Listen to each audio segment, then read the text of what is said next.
Assalamualaikum warahmatullahi wabarakatuh, sahabat-sahabat Dialektik TV dimanapun Anda berada.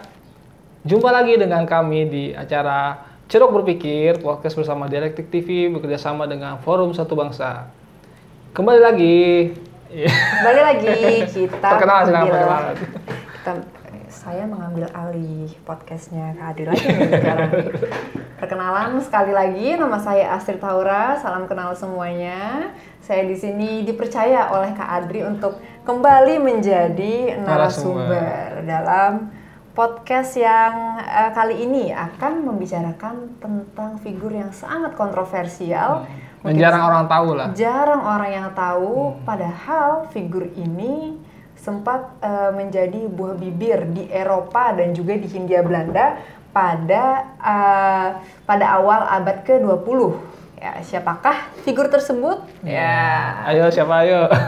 Silakan. Adakah yang mengetahui atau Kak Adri mungkin mau ngasih bocoran sedikit nih? Oh iya, kita akan membahas salah satu tokoh itu ya, namanya Matahari. Matahari. Nah, ini kan banyak kontroversi, katanya dia ini adalah seorang wanita penghibur, ada yang bilang dia intelijen. Tapi kalau kita tahu sebenarnya Matahari ini ada di suatu film ya. Betul. Film yang judulnya Sang Penari itu ya. Terinspirasi dari kisah dia gitu. Iya. Untuk filmnya sendiri mungkin teman-teman Dialektik bisa mencari film yang judulnya Matahari. Sayangnya nggak ada di Netflix, Kak Adri. Jadi film ini diproduksi di tahun 1831. 1931 belum lahir Mataharinya, mohon maaf. Film-film segitu biasanya nggak ada sensor. Iya, film-film tahun segitu biasanya nggak ada sensor, teman-teman. Kayaknya terbaru ada yang terbaru deh.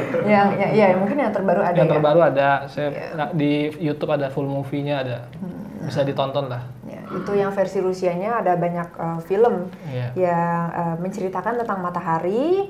Yang paling awal itu di tahun 1931, judulnya Matahari, yang main Greta Garbo. Yang Kak Adri omongin tadi itu di YouTube, film tentang Matahari juga, tapi yang produksi adalah Rusia. Ada juga di Jerman yang memproduksi film tersebut.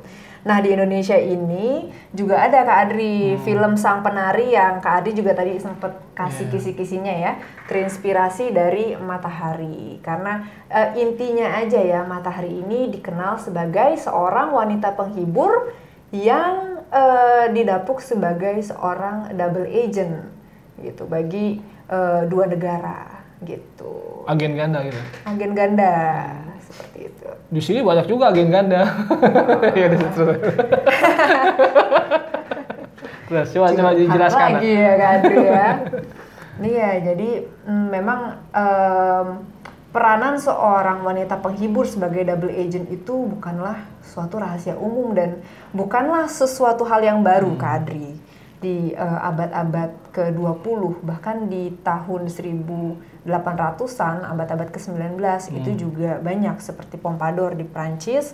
Dan ya kalau misalkan kita ngomongin tentang sejarah yang valid, Bung Karno pun sebetulnya ketika di Padang beliau ketemu sama orang-orang Jepang itu yang baru saja datang ke Indonesia untuk berusaha menduduki Hindia Belanda saat itu. Bung Karno memerintahkan beberapa wanita-wanita pelacur ya di Padang untuk menjadi Jugun Yanfu ya, nama Jepang. Oh, mereka jadi kader-kader PNI ya waktu itu ya?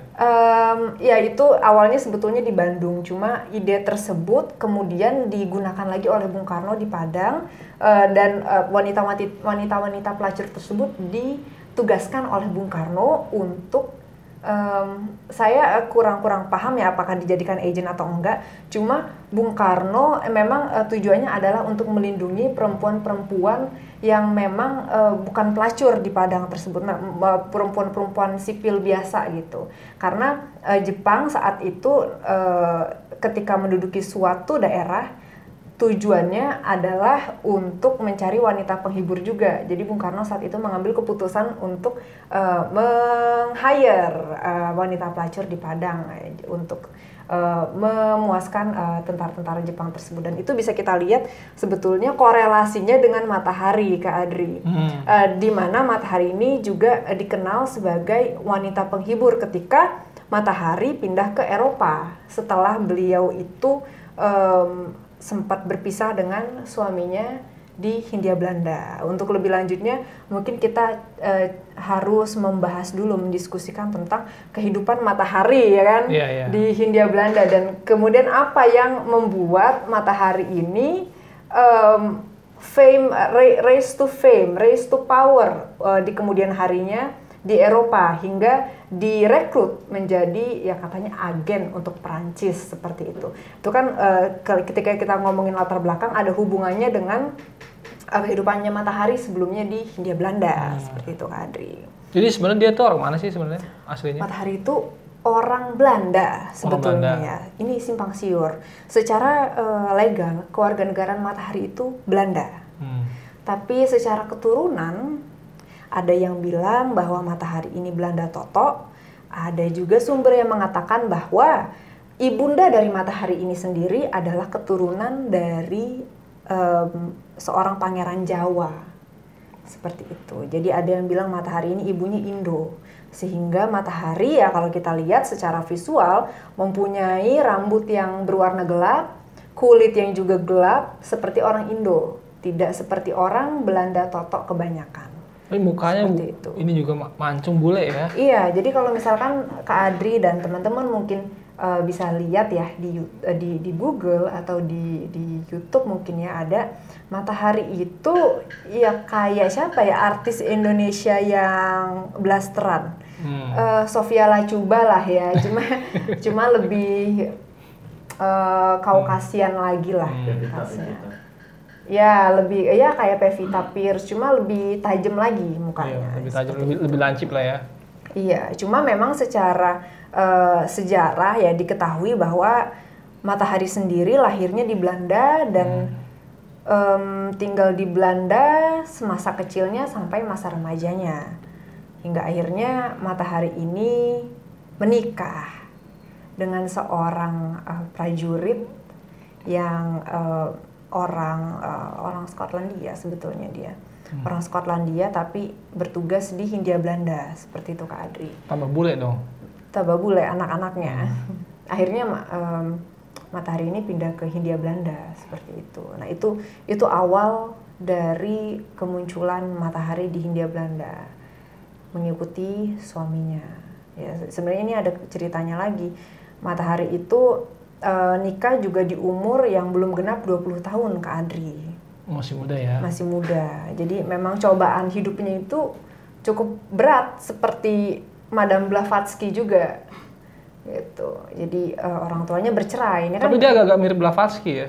Agak-agak mirip Blavatsky. Muka-mukanya ya, muka-mukanya. Mirip Blavatsky di muka, iya sedikit. Dan nanti ya kita omongin ya Kak Adri. Oh, iya. Kalau Asep kan mirip-mirip artis-artis kungfu lah ya. Oh, artis-artis kungfu. Siapa nih? Jackie Chan.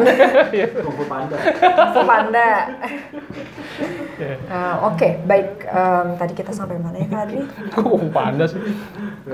Mukanya mirip Blavatsky. Mirip Blavatsky ya. Jadi selain dari mukanya, dari visualnya juga secara spiritual ya Blavatsky ini dan matahari juga bisa dikatakan mirip lah. Walaupun saya kira Blavatsky ini jauh lebih master dibanding dari matahari gitu. Karena Blavatsky kan memang serius di bidang spiritualitas ya. Tapi kalau kita lihat dari latar belakangnya ya sama lah. Orang tua mereka sama-sama bercerai gitu kan. Bedanya mungkin matahari ini anak kesayangan bapaknya, jadi disayang banget gitu, dikasih semua hadiah yang dia inginkan, sampai pada akhirnya ketika orang tuanya bercerai, ayahnya ini semacam melupakan matahari.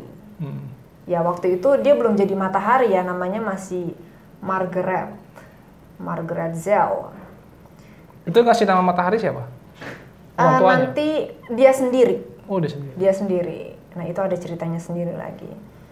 Berarti kita ngomongin dia ketika masih Margaret ya. Ketika masih Margaret itu memang kehidupannya benar-benar 180 derajat berubah.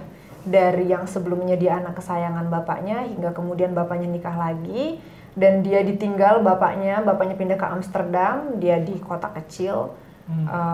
Terus dia akhirnya diurus sama kakeknya kakeknya ini kemudian masukin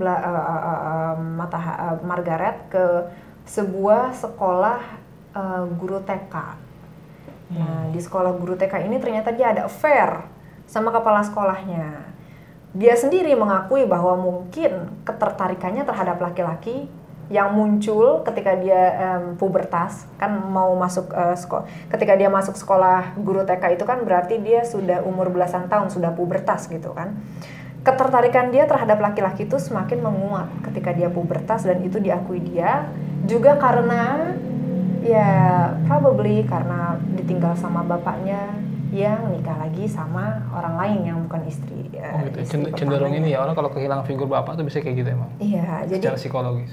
Betul. Jadi mungkin ini latar belakang yang perlu teman-teman dialektik untuk ketahui. Nggak semua sih. Ya. Pengalaman aja. Ya.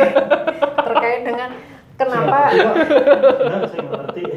terkait dengan kenapa Matahari ini kemudian bisa menjadi spy yang personanya itu adalah seorang wanita penghibur yang juga dikenal dekat dengan banyak pria-pria high profile zaman dulu gitu.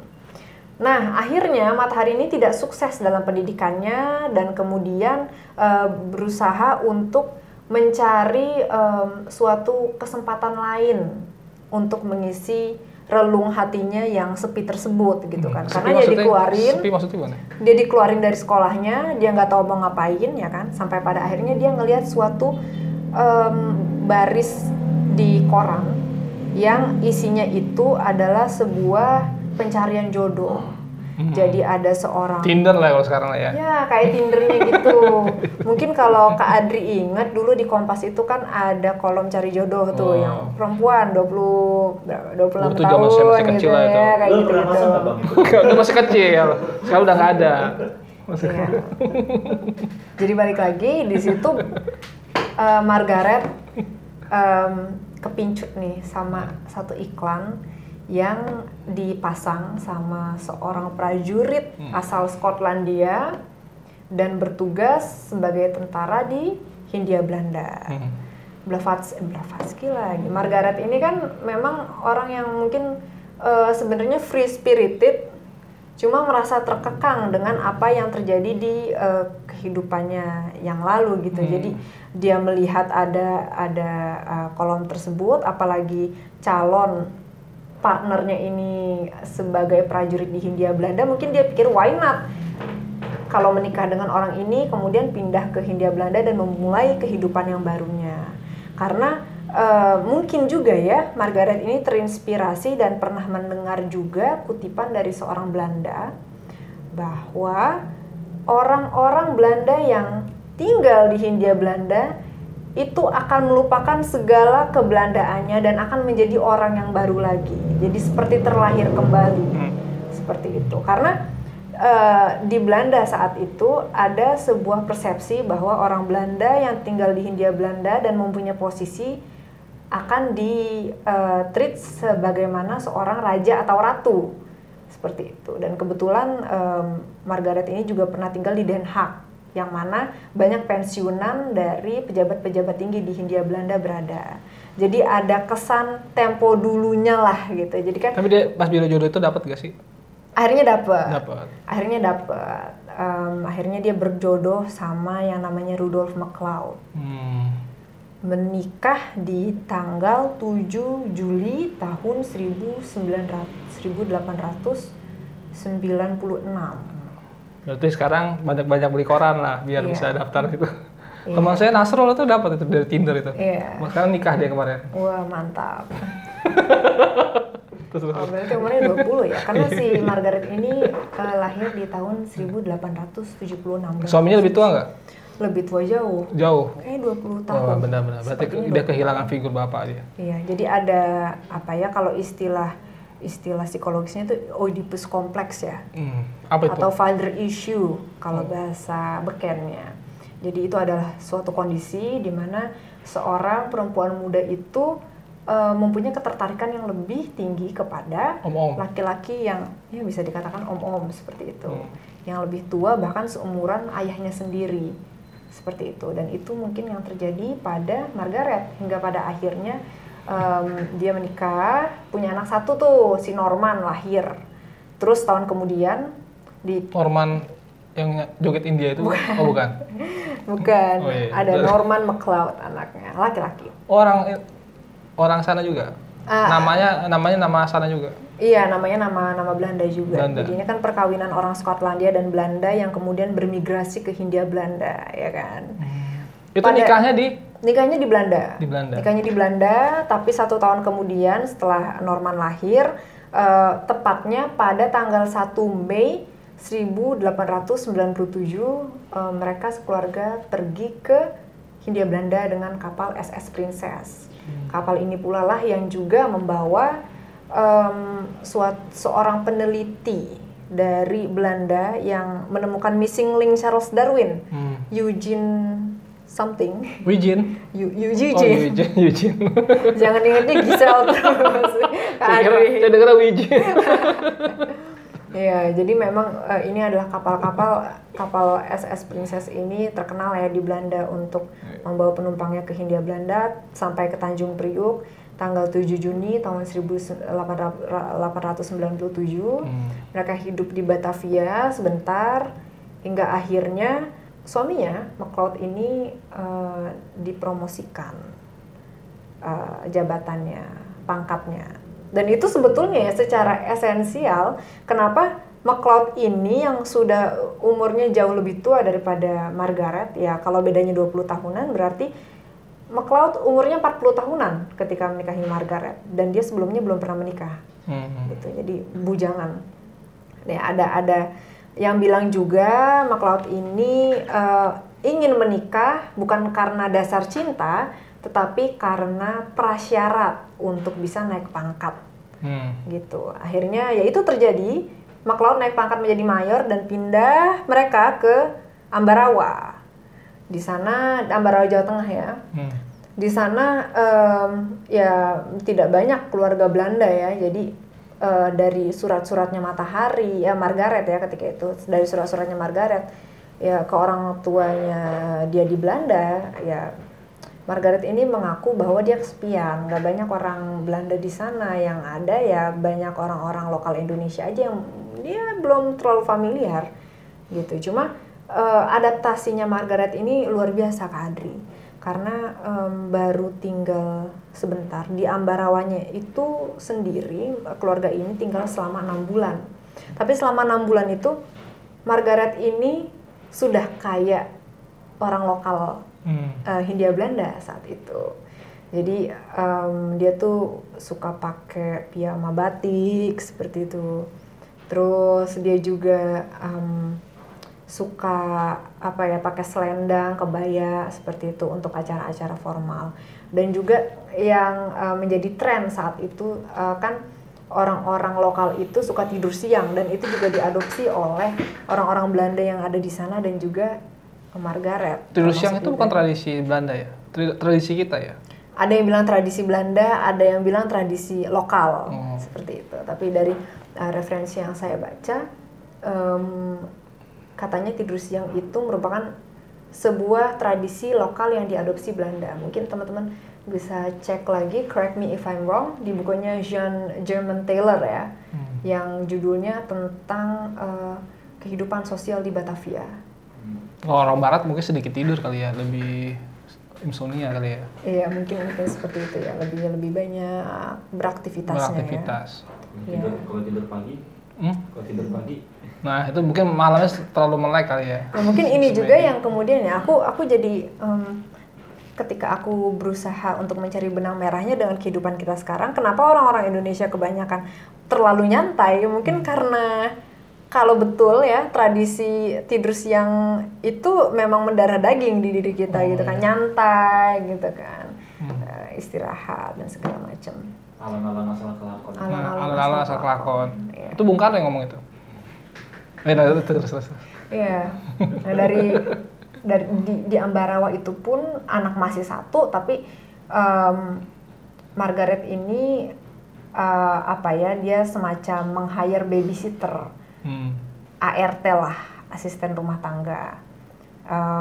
Kalau istilah Belandanya itu babu, gitu.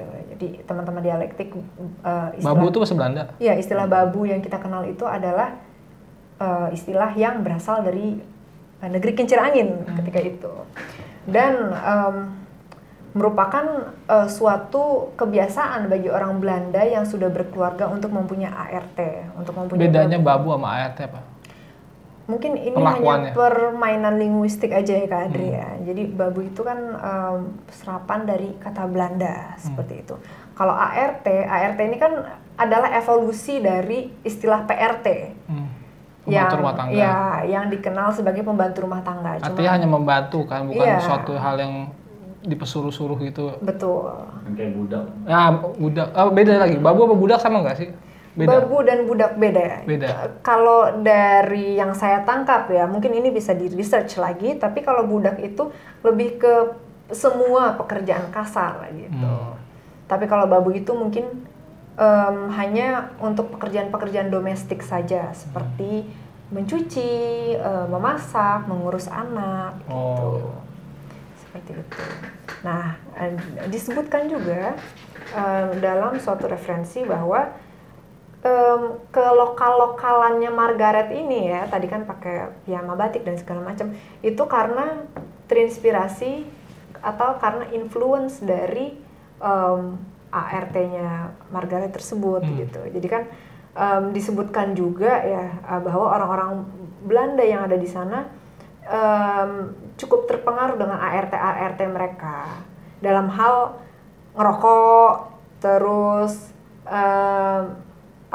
makan sirih seperti itu. Terus pakai baju yang tipis-tipis. Kan sebelumnya orang Belanda itu kan sangat peduli dengan visual mereka, secara fisik harus pakai baju yang kayak gimana. Tapi ya setelah lama di Hindia Belanda, abad-abad ke-19 itu, bahkan sekitar tahun 1854 ya, di Jawa itu sudah banyak sekali orang-orang Belanda yang mulai terasimilasi ya dengan orang-orang lokal. Berarti pembantu rumah tangga itu sebenarnya tradisi Belanda yang di sini ya? Betul, ya kan? Persis. Berarti kalau kita banyak orang-orang sekarang pakai pembantu itu, ya itu lebih cenderung kultur kolonial yang kita pasti pakai itu. Benar sekali.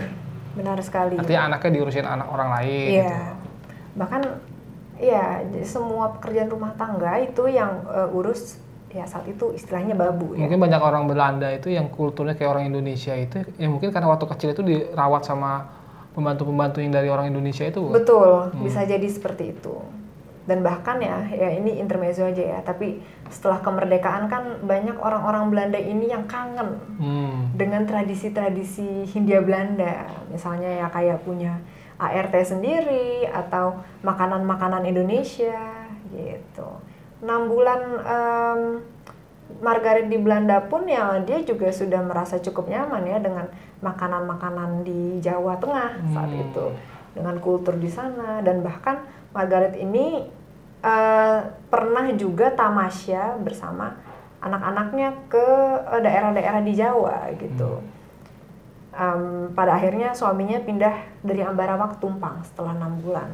Di situ Margaret sering sekali tamasya dan pernah juga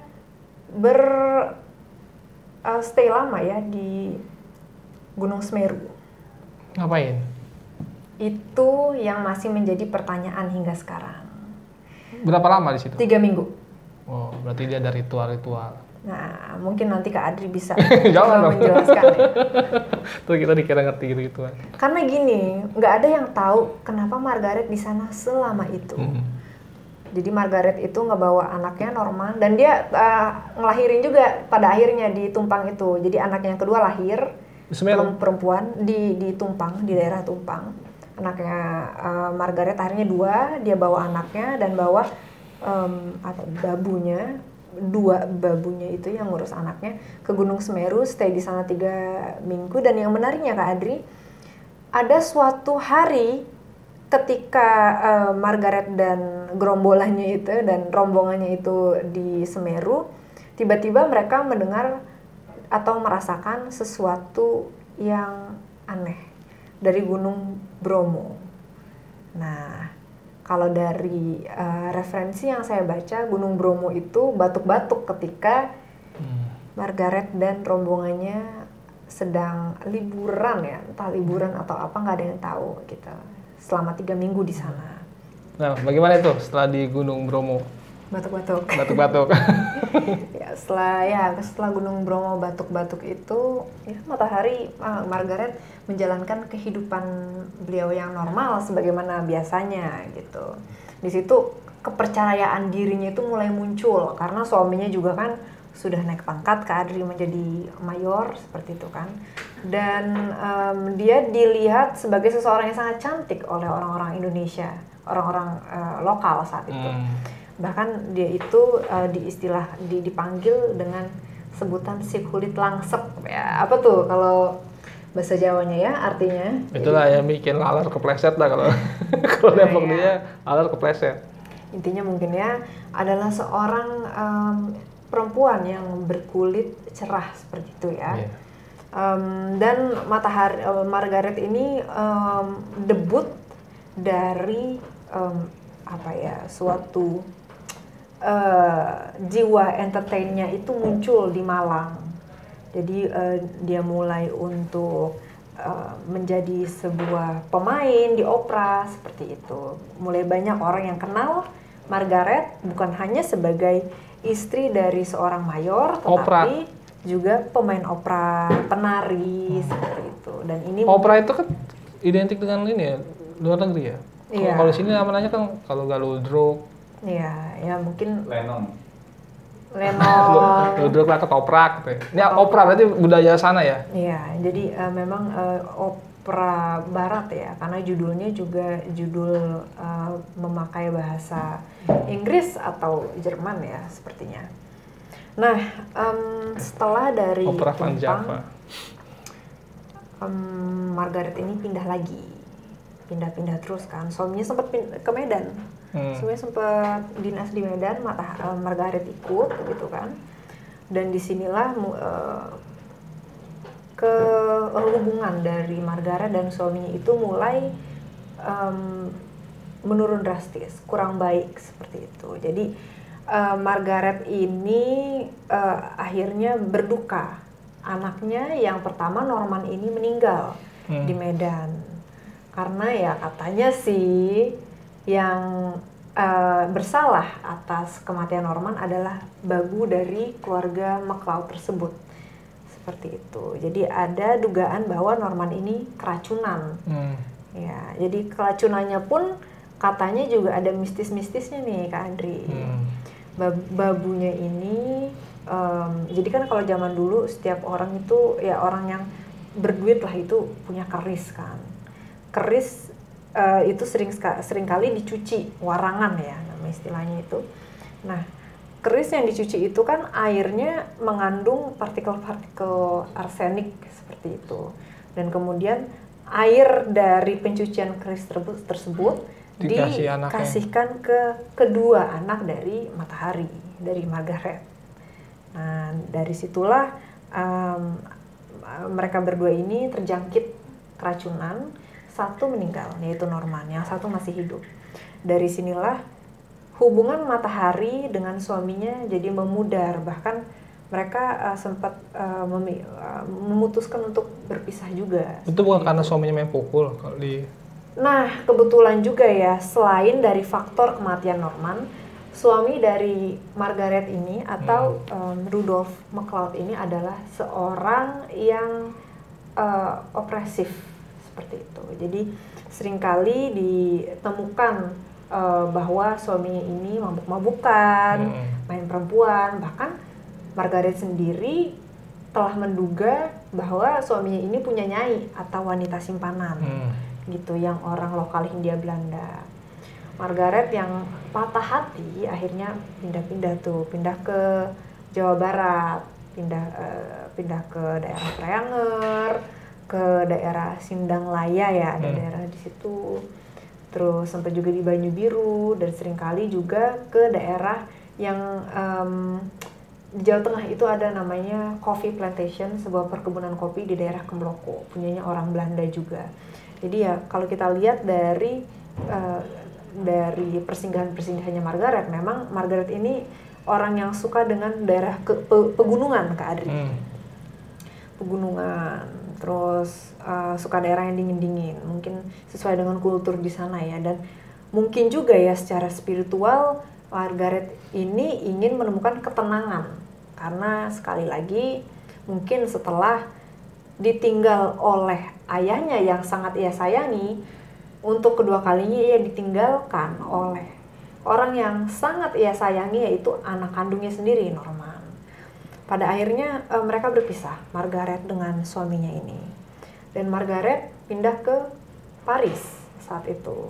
Dari Sindanglayak pindah ke Paris. Jadi bisa dibayangkan Kak Adri betapa timpangnya ya saat itu. Sindanglayak kan bukan suatu daerah yang apa namanya? Ya modern lah dibandingkan dengan Paris yang saat itu juga sudah menjadi kota mode dunia ya. Di Paris ini Margaret bertemu dengan banyak orang, sehingga bukan sesuatu yang sulit bagi Margaret untuk bisa mendapatkan pekerjaan guna menyambung hidup ya. Pekerjaan pertama yang dilakoni oleh Margaret ini ya pekerjaan-pekerjaan di bidang entertain gitu. Pernah juga kayaknya kerja di equestrian. Tapi pada akhirnya Margaret ini ditemukan suatu skill di dalam dirinya yang kemudian bisa menguntungkan bagi orang sana, yaitu menari. Nah, disinilah akhirnya dia memutuskan untuk menjadi seorang penari di Paris. Cuma orang Paris ini menganggap bahwa nama Margaret itu terlalu biasa, seperti itu. Jadi mesti ada suatu nama alias, nama panggung seperti itu ya, yang digunakan oleh Margaret guna menarik animo dari penonton. Dan Margaret akhirnya memilih nama Matahari, yang untuk kemudiannya mungkin kita bisa sebut Margaret sebagai Matahari ya di podcast ini. Matahari diakui oleh Margaret diambil dari bahasa Melayu, ya artinya adalah ya sinar seperti itu kan, matahari, sinar seperti itu. Itu menurut Margaret adalah nama yang cocok ya untuk menunjukkan sesuatu elemen yang orient gitu, elemen yang tidak umum gitu ya di tanah Eropa, yang berbau Asia, yang berbau asing seperti itu. Itu mungkin menurut Matahari lebih disukai dan lebih membuat orang tertarik untuk menonton pertunjukan tarinya seperti itu. Dan pada akhirnya Matahari ini menjadi seorang penari yang sukses ya, menjadi seorang penari yang sukses. Dan Matahari ini juga kan memiliki persona yang luar biasa atraktif ya. Jadi banyak laki-laki juga yang tertarik oleh kecantikan Matahari, keluasan Matahari dalam menari seperti itu. Matahari juga dalam menari kayaknya ya terpengaruh juga dengan kebudayaan Jawa, Adri. Karena dalam kostum menarinya sendiri ada selendang, ada keris juga gitu kan, di antara ya aksesoris yang lain seperti itu. Dan pada penampilan perdana Matahari, ia sempat membuka tariannya dengan suatu remarks atau semacam pidato gitu yang dibuka dengan 5 bahasa. Jadi bahasa Inggris, bahasa Prancis, bahasa Jerman, bahasa Melayu juga, dan satu lagi bahasa apa gitu ya. Intinya Matahari mengatakan bahwa setiap gerakan dalam tariannya itu adalah seperti puisi. Puisi yang terdiri dari untayan kata-kata, memiliki arti di setiap katanya. Matahari sangat terinspirasi dari kalau dalam agama Hindu itu kan Dewa Brahma, Dewa Wisnu, Dewa Shiva itu namanya Trimurti ya. Trimurti. Terinspirasi dari Trimurti dalam agama Hindu, di mana Dewa Brahma ini adalah dewa yang menciptakan alam, Dewa Wisnu itu adalah dewa yang memelihara alam ini, dan Dewa Shiva adalah dewa yang merusak. Dan dalam hal tersebut, menurut Matahari, tarian yang dipersembahkan kepada para penonton di sana adalah tarian yang sangat terinspirasi dari Dewa Shiva. Merusak dong. Ya mungkin ada filosofi lain ya. Merusak otak kita ya. Iya. Matahari itu pada akhirnya ya di Paris sangat terkenal. Banyak orang yang tariannya dia tuh sejenis striptease gitu bukan sih? Apa beda? Enggak. Jadi tariannya itu lebih ke penyatuan dari berbagai kebudayaan Asia, Kak Adri. Ada juga yang bilang bahwa ada juga yang mengatakan Matahari ini terinspirasi dari pewayangan. Oh, pewayangan. Ya, Ramayana seperti itu. Ada yang bilang seperti itu juga. Nah, ketenaran Matahari ini dibarengi dengan suatu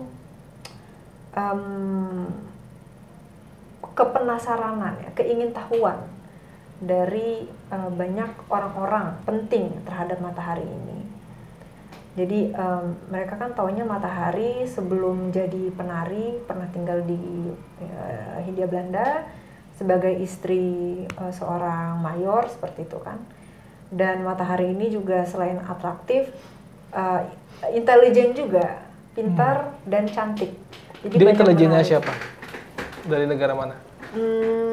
Pada akhirnya dia itu mengatakan bahwa dia setia terhadap Prancis. Oh. Jadi dia direkrut ya sama Prancis saat itu. Matahari mempunyai keuntungan saat itu, Kak Adri, karena status kewarganegaraannya adalah Belanda. Dan yang kita tahu dalam Perang Dunia Pertama, Belanda ini adalah negara yang netral. Jadi Matahari mempunyai suatu benefit atau keuntungan untuk bisa bermobilisasi tanpa adanya hambatan yang berarti gitu, sebagai seorang warga negara Belanda. Nah, jadi dia adalah seorang warga negara yang kemudian direkrut menjadi mata-mata Prancis. Mata-mata Prancis di? Mata-mata Prancis di manapun gitu. Manapun. Jadi dia sering sekali traveling, bermobilisasi kemana-mana. Ya, tapi orang tidak banyak yang mengetahui itu karena tertutupi oleh profesi Matahari sebagai seorang penari profesional. Wow, berarti gitu ya. Berarti dunia entertainment itu sebenarnya juga banyak intel-intel juga ya? Iya. Dan bahkan keahlian Matahari dalam menari ini sampai mengalahkan ketenaran dari Isadora Duncan, seorang penari profesional di Amerika Serikat yang terkenal dengan kelihayannya dalam menari ya. Jadi bahkan orang-orang itu saking sukanya sama Matahari sampai rela mengolok-olok Isadora Duncan saat ada suatu pertunjukan. Jadi katanya long live Matahari. Oh, gitu. Jadi hatersnya gitu ya. Iya. Sama kayak fansnya Agnes Mo itu menjadikan Nikita Mirzani lah kayak gitu lah. Nah, logikanya gini Kak Andri, orang yang sibuk dan yang adore, disukai di mana-mana, sibuk dengan jadwal pertunjukannya dan sibuk dengan hal-hal lain, itu kan orang pikirnya, oh ini nggak mungkin nih punya pekerjaan sampingan lain gitu, selain dari sebagai penari. Cuma kan nyatanya itu dimanfaatkan oleh Matahari, profesi menari tersebut dimanfaatkan untuk bisa membuka jaringan. Jaringan apa? Jaringan dengan pria-pria hidung belang. Ya, pria-pria hidung belang gitu kan, yang ya ingin mencari kesenangan di luar dari kehidupan domestiknya di rumah. Dan itu juga dimanfaatkan oleh orang yang mempekerjakan Matahari di Prancis ya, untuk untuk bisa mendapatkan informasi rahasia seperti itu. Hidung saya untung nggak belang. Iya. Nggak, itu masalah hidung belang ini apakah sekedar dia menjual diri atau dia sebenarnya ada misi di situ? Nah, memang ini simpang siur juga ya. Ada yang mengatakan bahwa dia hanya menjual diri, Ada yang mengatakan juga bahwa matahari ini mencari informasi, memanfaatkan aktivitas tersebut untuk mencari informasi, hingga pada akhirnya matahari ini bertemu dengan seorang warga negara Jerman yang cukup menduduki posisi strategis. Oh, berarti dia mendekati orang-orang punya posisi strategis ya? Betul, ya karena karisma dan persona yang dikeluarkan oleh matahari ini tidak bisa di-resist ya, tidak bisa untuk dilewatkan oleh orang-orang saat itu. Ya, berarti dia menggoda pria-pria yang pejabat-pejabat ini untuk mencari informasi dari situ ya? Betul, ada yang mengatakan seperti itu. Ya hingga akhirnya ya, matahari ini ketemu sama orang Jerman pada posisi yang strategis. Mereka semakin dekat gitu kan, entah ini dekatnya karena apa karena matahari itu akhirnya direkrut sama orang Jerman, atau ya sebatas menjalankan pekerjaannya saja sebagai penari, kayak ya semacam hooker gitu, dan merangkap sebagai spy Prancis atau gimana. Cuma matahari sendiri pada akhir hayatnya mengaku bahwa memang betul ia ditawari menjadi seorang double agent oleh orang Jerman yang pernah ia tiduri tersebut, seperti itu, dan imbalannya cukup besar ya waktu itu. Tapi matahari mengaku bahwa dia tidak pernah menerima tawaran tersebut. Jadi dia mengaku bahwa dia selalu loyal terhadap Prancis. Artinya ditawari sama negara lain nggak mau nih. Iya. Tapi ada juga yang ada juga yang mengatakan dia dijebak, ada juga yang mengatakan memang dia double agent gitu. Ya salah satu buktinya adalah suatu semacam telegram mungkin ya, yang isinya tuh mengindikasikan bahwa ada seseorang ya dikodekan sebagai H21, ya, itu matahari, kodenya matahari ya. Terus di situ ada alamatnya dan ada segala detail informasinya, itu dikirim dari agen Jerman yang ketemu matahari tersebut ke Jerman pusatnya, ke orang-orang pusat di Jerman. Dari situ orang-orang Prancis yang menyadap informasi tersebut akhirnya menyadari bahwa spy kita nih matahari juga jadi spy-nya Jerman nih, karena ada bukti tersebut gitu, ada buktinya telegram tersebut yang dirangkai nggak dengan tulisan biasa, maksudnya dengan kode-kode tentunya, tapi orang Prancis saat itu mengerti kode-kode tersebut. Nah pada akhirnya matahari ini ditangkap dan ditahan di Prancis, hingga pada akhirnya karena dianggap berkhianat itu. Dianggap mengkhianat karena matahari ini dari awal sudah direkrut oleh Prancis untuk menjadi agent. Dan Prancis kan saat itu musuhnya Jerman kan saat Perang Dunia I ya ini kita ngomonginnya. Gimana Kak Adi bisa membayangkan ya gimana kesalnya mungkin ya, atau gimana? Mungkin jatuh korban nggak? Nah ada yang menganggap bahwa matahari ini adalah korban aja, karena kalau dicari-cari sampai sekarang pun telegram yang katanya berisi tentang laporan matahari sebagai agen H21 itu tidak pernah ditemukan. Yang ada hanyalah kopi dari terjemahannya saja, seperti itu. Jadi itu yang membuat orang sampai sekarang masih mencium sesuatu yang fishy ya, sesuatu yang kayaknya ini bisa di research lagi nih untuk kita tahu ini bener apa enggak gitu. Karena sampai sekarang nggak ada bukti yang valid dan menunjukkan bahwa matahari adalah seorang agen ganda.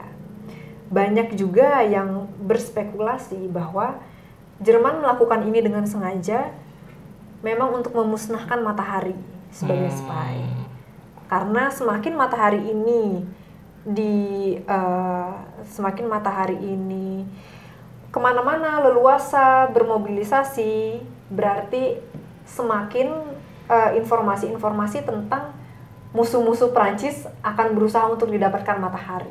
Dan pada saat itu Jerman sebagai musuh Prancis merasa terancam, gitu kan. Pada akhirnya dilakukanlah suatu taktik. Seolah-olah dia berkhianat itu. Adu domba seperti itu. Iya. Emang sekarang banyak kayak begitu emang. Ya, pada akhirnya matahari ini ditangkap, ditahan, dan dijatuhi hukuman mati ke Adri. Sekitar 12 orang regu penembak waktu itu berkumpul ya untuk mengeksekusi mati matahari. Cuma ya ini juga tragis ya. Matahari ini ketika mau ditembak katanya ya dia udah ikhlas dan bahkan sebelum ditembak dia itu blow a kiss kayak gitu, mencium. Kerasa nggak? Coba bisa diulang. Mencium virtual ya.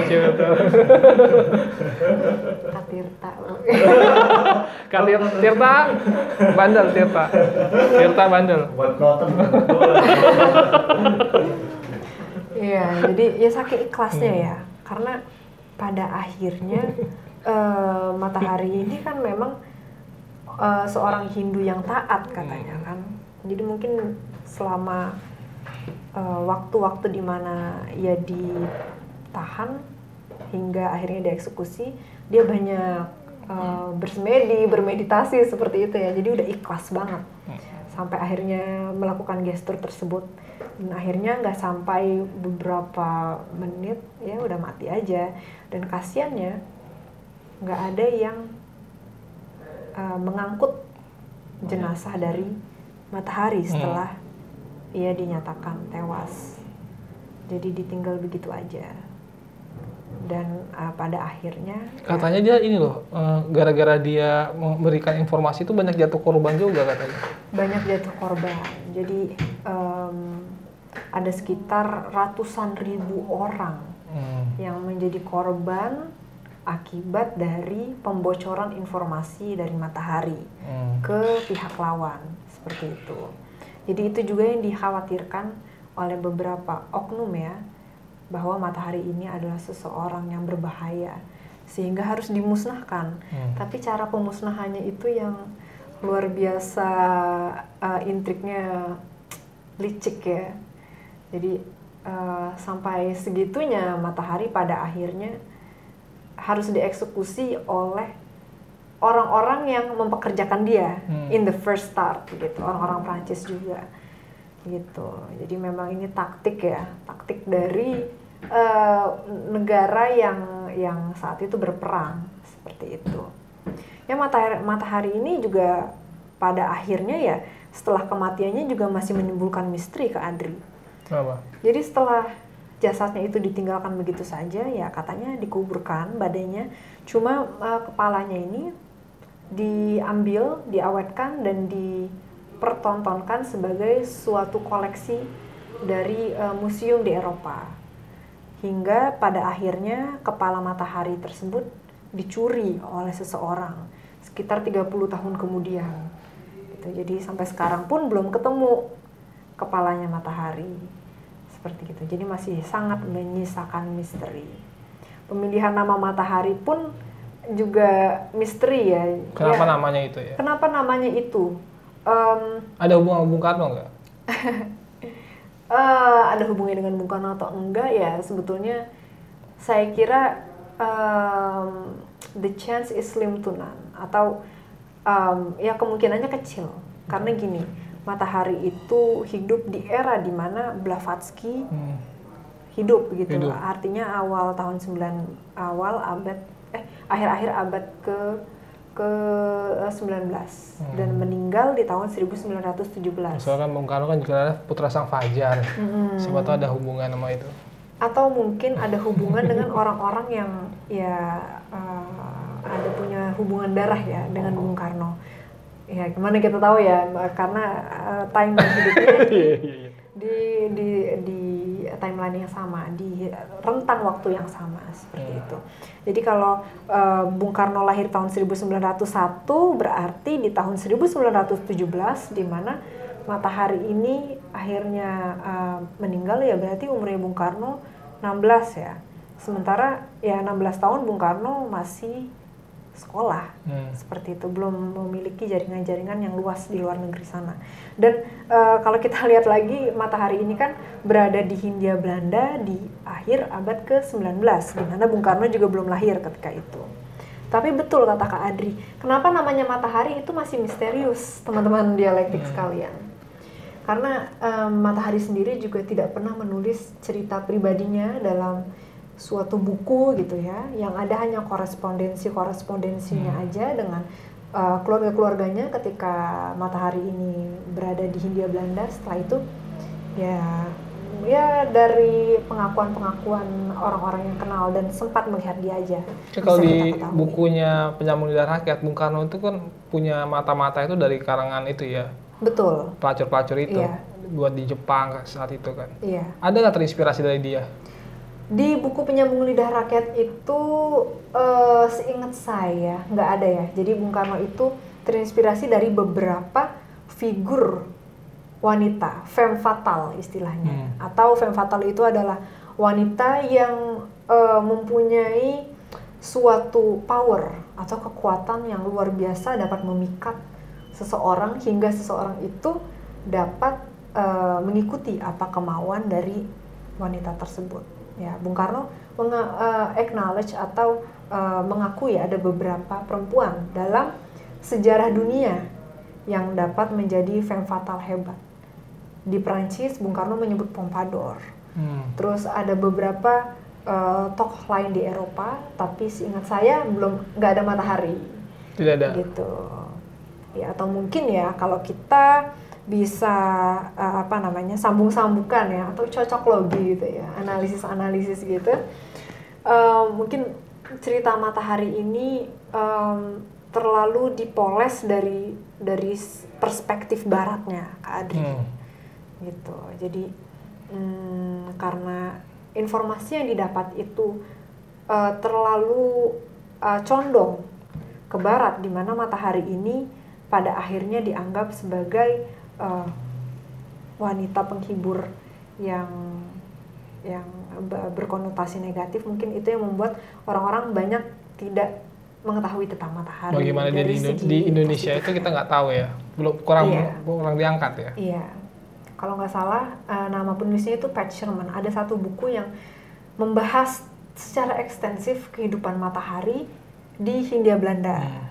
Dan itu ditulis oleh Pat Sherman, seorang akademisi dari Amerika Serikat kalau nggak salah, yang juga meneliti tentang Eugène Dubois, seorang arkeolog yang menemukan kerangka manusia purba di Trawulan ya, sepertinya, ya seperti itu. Jadi bukan sesuatu intensional juga bagi si penulis untuk menulis tentang matahari. Kebetulan ketemu informasi tentang matahari, dia tertarik untuk menulis dan kemudian ditulis. Dan ini sebetulnya adalah sesuatu yang disayangkan Kak Adri, karena dengan kehidupan matahari yang cukup lama di Hindia Belanda, seharusnya ada pihak-pihak yang bisa menulis tentang kehidupannya. Seperti itu. Oke Astrid, nih sekarang kira-kira nih apa nih dari kita bicarakan sudah panjangin tentang sosok matahari ya. Apa pelajaran yang bisa kita ambil dari sini? Wah, pelajaran yang bisa kita ambil tentunya dari tokoh ini. Ya, tentunya kan tadi sebetulnya aku belajar banyak juga ya teman-teman dialektik dari Kak Adri. Sebelum tapping podcast ini, Kak Adri bilang bahwa nggak ada seseorang yang 100% baik dan nggak ada seseorang yang 100% buruk. Makanya kalau kita lihat di motif batik atau dari sarung yang sering kita temukan di Bali itu kan ada kotak-kotak hitam putih seperti itu kan. Ya dari situ kalau kita sambungkan juga dengan matahari, ya matahari itu nggak 100% baik, nggak 100% buruk. Cuma sesuatu yang kita anggap baik dari matahari itu alangkah baiknya apabila kita aplikasikan dalam diri kita. Namun loyalitas pada negara. Loyalitas terhadap negara. Tapi ya kalau yang buruknya ditinggalkan. Cuma dari saya pribadi ya, Kak Adri, sesuatu yang luar biasa dan unik yang bisa diambil dari Matahari adalah kemampuan dia untuk bisa multitasking atau memanfaatkan apa yang dia punyai, skill yang dia punyai untuk melakukan hal lain yang istilahnya itu bermanfaat ya, walaupun untuk beberapa oknum aja ya. Memecah belah itu gimana? Tapi ya itu kan untuk memecah belah kan. Apa yang dilakukan Matahari sebagai seorang penari profesional sekaligus seorang spy itu adalah sesuatu yang memecah belah. Cuma kalau katanya Kak Adriansyah, konflik itu berguna untuk menyatukan bangsa ya. Betul. Ya cuma itu berkonflik untuk bangsa. ya cuma itu harus diarahkan ke hal-hal yang positif seperti itu. Nah, balik lagi ke Ini harus kita pertajam dulu, maksudnya berkonflik untuk bangsa, jangan sampai disalahpahami nanti. Ya, jadi ini harus dipahami dulu. Kalau menurut Kadri berkonflik itu bagus agar kita ini hidup tidak bergerombol. Iya. Ya kan, semakin banyak konflik itu akan diaspora kita akan semakin luas. Betul. Gitu. Jadi kalau kelompok yang jarang konflik itu pasti mereka terlalu hidup di zona nyaman. Iya. Zona nyaman dan tidak punya greget lah saja gitu. Kalau dari peribahasanya teman-teman dialektik mungkin seperti katak dalam tempurung. Nah kalau gitu. Yang sudah jual tempurung kan diloncat-loncat ya kan. Kayak gitu. Iya benar. Balik lagi tadi ke Matahari, intinya adalah menurut saya ya, sebagai seorang manusia ya hakikatnya kita harus bisa memberi manfaat bagi orang lain gitu. Apa yang kita lakukan itu harus sesuatu yang bisa berdampak positif terhadap orang lain. Jadi ketika kita melakukan suatu hal dan pada saat yang sama kita bisa melakukan hal lain yang bisa berdampak baik terhadap diri kita dan orang lain juga, ya alangkah baiknya apabila itu diaplikasikan gitu, dengan bijak tentunya ya. Gitu Kak Adri. Oke Astrid, terima kasih. Oh iya. Ini sama-sama. Sebelum kita selesaikan, ini saya mau tunjukkan ini. Apa itu? Ini buat narasumber kita ya, Astrid Haura. Terima ini kasih. Namanya batik Nusa Ungu Sekarwaru. Ini dari Cilacap ya. Jadi di Cilacap ini setiap kecamatan itu ada produksi batik masyarakat lokalnya. Dan itu disupport sama pemerintah daerah. Nah ini sangat menarik. Jadi ini benar-benar produk pedesaan. Jadi kalau kita ingin membangun desa itu tidak usah kita jauh-jauh ke desa. Kita beli saja produk-produknya. Ya, UMKM Jaya. Jaya. Di mana Pak? Belinya di Dialektik Shop. Bisa cek di Instagramnya nanti di description. Nah ini batiknya. Wah, mungkin bisa difoto dulu Kak Aca ya. Ya. Foto 1, 2, 3. Cekrek ya. Wah terima kasih banyak Kak Adri. Bisa dilihat motifnya. Ini batik cap ya? Ya, batik cap itu. Batik cap. Nih. Ya, nanti ada batik tulis juga. Ini motif apa nih Kak Adri? Ini motif kembang Wijaya Kusuma. Kembang Wijaya Kusuma. Ini ada filosofinya. Wijaya Kusuma itu katanya bunga keabadian. Itu tintanya tinta warna alami Pak? Warna alami. Tinta, maksudnya warna alami? Nah, itu warna alami, jadi warnanya bukan warna kayak tinta print. Iya, ini bukan ngeprint, bukan sablon, bukan, tapi benar-benar di ini. Pakai warna alami dari. Sesuai dengan warna kesukaan Mbak Astrid, merah. Wah, terima kasih Kak Adri. Tapi tahu dari mana saya suka warna merah? Nebak-nebak aja. Oke. Kan saya kan ini orang pandai. Nah, ya. Orang pintar maksudnya. Iya. Mungkin ini untuk podcast selanjutnya bisa saya pakai. Iya, betul. Untuk mendukung batik Nusa Ungu Sekarwaru yang terletak di Desa Klumprit, Kecamatan Nusa Ungu, Kabupaten Cilacap. Tapi kalau nggak mau ribet, cek aja di Dialektik Shop. Dialektik Shop. Nah ini kita juga ada ini, namanya Keripiku. Nah ini dari Bang Rukman ya? Bukan Bang Rukman, Bang Rukman Teddy. Kemarin udah, Bang Teddy juga udah. Ini nama aja Bang Paridin. Mas Paridin. Mas Paridin. Mas Paridin. Siap. Masih saudaranya Mbak Tirta. Wah luar biasa. Ini home industry juga. Keren banget ya. Buatnya di rumah. Nanam sendiri. Siap. Olah sendiri. Makan sendiri. Bungkus sendiri. Enggak, dijual. Iya, keren banget nih buat teman-teman.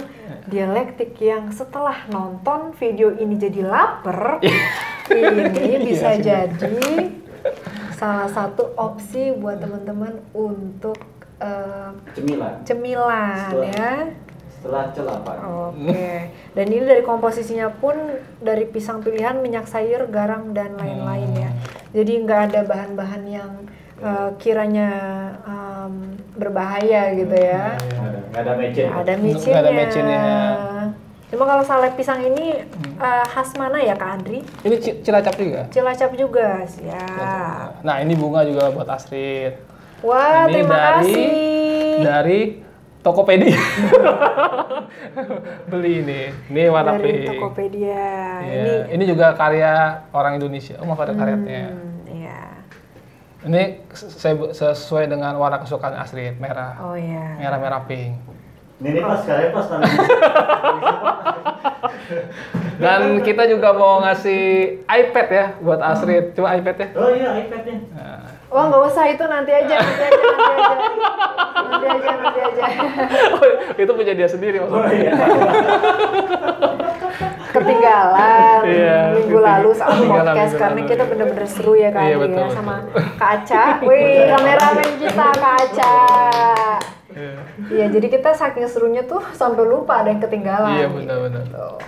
Tapi luar biasa loh. Makasih loh Kak Aca udah di sini. Nggak takutnya berubah hak milik gitu. Oh iya, enggak lah. Percaya aku sama Kak Aca ya. Iya. Oke, terima kasih Astrid atas podcast berikutnya. Nanti kita akan podcast kita nge-vlog nanti ya. Oke. Jadi- Wah, kita mau nge-vlog nih. Iya, kan kita jalan-jalan ya habis suntik vaksin ya. Tapi nggak ya pakai masker lah. Tentunya. Nah, ya Nanti kita akan jalan-jalan untuk Astrid sebagai hostnya ya. Saya mau ngeliat-ngeliatin aja. Terima kasih. Terima kasih teman-teman dialektik yang mudah-mudahan bisa terus nonton video kita. Jangan lupa komen, like, dan subscribe. Dan kalau suka video ini, jangan lupa share juga ke teman-teman, ke saudara, dan juga ke semua orang yang menurut teman-teman dialektik sekalian suka sama hal-hal yang berbau sejarah, ya kan, politik, terus Mistis. apalagi Mistis. ya, pokoknya kita akan terus berusaha untuk membuat konten yang kiranya bermanfaat buat teman-teman dialektik sekalian. Oke. Oke, teman-teman, sampai ketemu lagi. Wallahul muwaffiq ila aqwamit thoriq. Wassalamualaikum warahmatullahi Wassalamualaikum wabarakatuh. warahmatullahi wabarakatuh.